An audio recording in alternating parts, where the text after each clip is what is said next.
I know exactly where you are right now. You've got 17 paint samples taped to your wall. You spent 3 hours scrolling through Pinterest. Your partner likes gray, you're thinking beige, and your friend told you everyone's doing grayish. And somehow, you're more confused than when you started. I'm Jeremy, owner of Link Custom Painting, and I've been painting homes professionally for over 10 years now.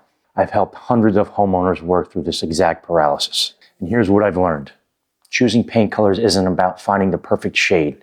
It's about understanding a simple system.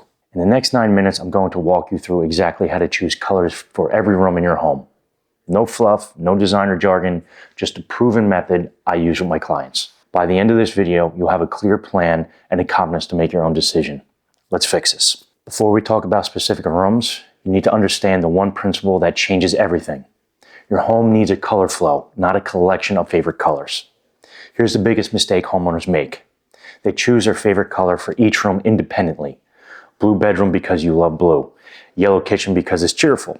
Gray living room because it's trendy. The result, your home feels disjointed and chaotic. Professional designers use a concept called a color story. This means selecting 3 to 4 colors that flow throughout your entire home. Not the same color everywhere, that's boring, but colors that relate to each other. Here's my simple formula. 1 neutral base color that goes in your main living areas and hallways. This is your foundation. 1 accent neutral, slightly lighter or darker than your base for bedrooms and secondary spaces. 1 accent color. This is where your personality comes in. Used sparingly in places like powder rooms or home offices. White or off-white for all your trim, doors, and ceilings. This system creates visual harmony. When you walk from room to room, colors complement each other instead of competing. This is what makes expensive homes feel cohesive, and it costs nothing extra to implement. Now let's break down each space. Your living room, dining room, main hallways are the backbone of your color story. These spaces need your neutral base color. Here's what most people get wrong. They think neutral means boring beige or builder grade gray. Wrong.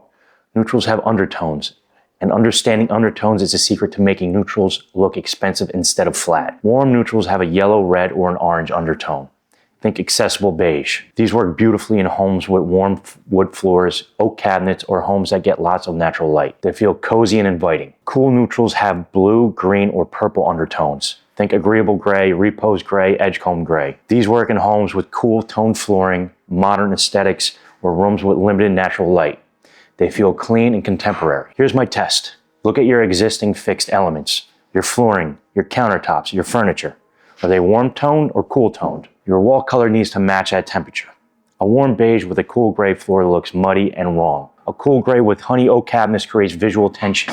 For main living areas, I steer clients toward colors with an LRV, light reflectant value between 55 to 65. This means they're light enough to feel open, but have enough depth not to look washed out. Too light and your walls will disappear.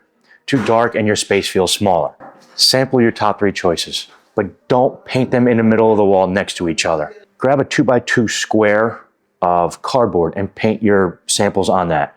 And what I recommend is taking those squares and those samples and putting them up against your trim. You don't want to put them in the middle of the wall because obviously that's not the color they're going to be reflecting off of.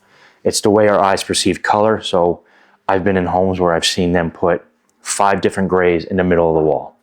And when you put all these colors next to each other, each gray, one gray has a green undertone, one looks blue, one looks beige, one has a sand undertone, one looks like a perfect gray. Also, again, where your door casings are, at the bottom of the door casing where your baseboard is, put that sample right there. That'll give you a good idea of what that color is going to look like. So what you want to do is watch how they look in the morning light, afternoon light, and in the evening with your lamps on. The right color will feel consistent and comfortable in all lighting conditions. Kitchens are tricky because they have so many competing elements. Cabinets, countertops, backsplashes, appliances. Your paint color needs to tie everything together, not fight for attention. If you have white or light cabinets, you have freedom.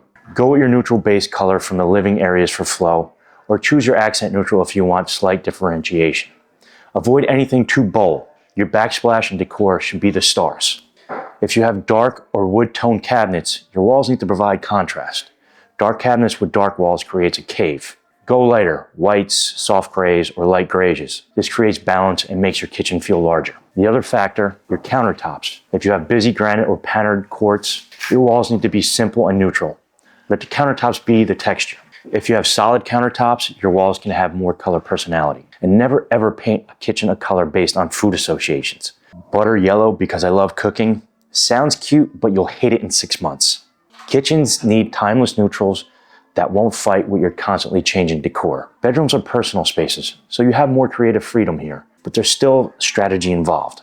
The primary bedroom should be your accent neutral, the slightly different shade from your main living areas. This creates subtle differentiation that signals this is a private retreat without breaking your color flow. For your primary bedrooms, I recommend colors that are not too bright. You want a calming environment for sleep, not too dark unless you have massive windows. Dark bedrooms can feel oppressive in the morning. For kids' bedrooms, here's my advice as a professional. Skip the bright primary colors. Yes, your 5-year-old loves bright blue right now, but painting and repainting is expensive. Choose your accent neutral here too. Then add personality with removable elements, bedding, curtains, wall decor, artwork. This grows with them and saves you from repainting every 3 years. Guest bedrooms, stick with neutral base for the living areas. Guests have different color preferences. Neutral is universally comfortable. Bathrooms have unique challenges. High moisture, usually small spaces, and strong reactions to artificial lighting. For primary bathrooms, continue your bedroom color. This creates suit-like flow between your two spaces. If your bathroom is small or has no neutral light, go one shade lighter than your bedroom to compensate for the lack of windows. For powder rooms and guest baths, these are small spaces that guests usually briefly perfect for personality. Deeper colors, bold navies, rich greens, even dramatic blacks work beautifully in powder rooms. Small spaces can handle intensity that would overwhelm in the living room. The lighting consideration is crucial in bathrooms. You're getting ready in there. You need to see the true colors. If you choose warm beige walls with warm tone lighting, everything looks yellow or your makeup will be off. If you choose cool gray with cool LED lighting, you look washed out. Try to balance warm walls with neutral to cool lighting, or cool walls with warm lighting. And here's a technical piece. Bathrooms need paint with mildew resistance. The slight sheen reflects light in small spaces and wipes clean when moisture inevitably causes issues. Let's talk about spaces where rules can bend. Home offices, mudrooms, laundry rooms, and basement. If you're on video calls, avoid colors that cast unflattering tones on your face. Soft grays and warm whites are safe. If you're creative and want inspiration, your accent color works here. But keep it on one accent wall behind your desk, not the wall behind your camera. Mudroom and laundries. These are high traffic, high mess spaces. Go practical. Medium tone colors hide scuffs better than light colors. Choose your accent neutral with a satin sheen for an easy cleaning. These spaces don't need to impress, they need to perform. If your basement has limited natural light, you're working against darkness. Don't fight it with stark white that looks dingy without proper light. Instead, go with warm neutrals. They provide brightness without the harsh contrast of pure white in a low light. Hallways. Always match your main living area color. Hallways are transitions, not destinations. They should disappear visually, not call attention to themselves. Here's the truth. There is no perfect color. There's only one right color for your specific home, your specific lighting, your specific lifestyle, and your specific taste. The system I just gave you removes the guesswork and gives you a framework for making confident decisions. If you found this helpful, I share more professional painting insights on this channel. Hit subscribe so you don't miss it. And if you're in the Central Jersey area and want help bringing your color vision to life professionally, my contact information is in the description below. Now stop scrolling through those paint colors and start testing the ones that actually make sense for your home. You got this.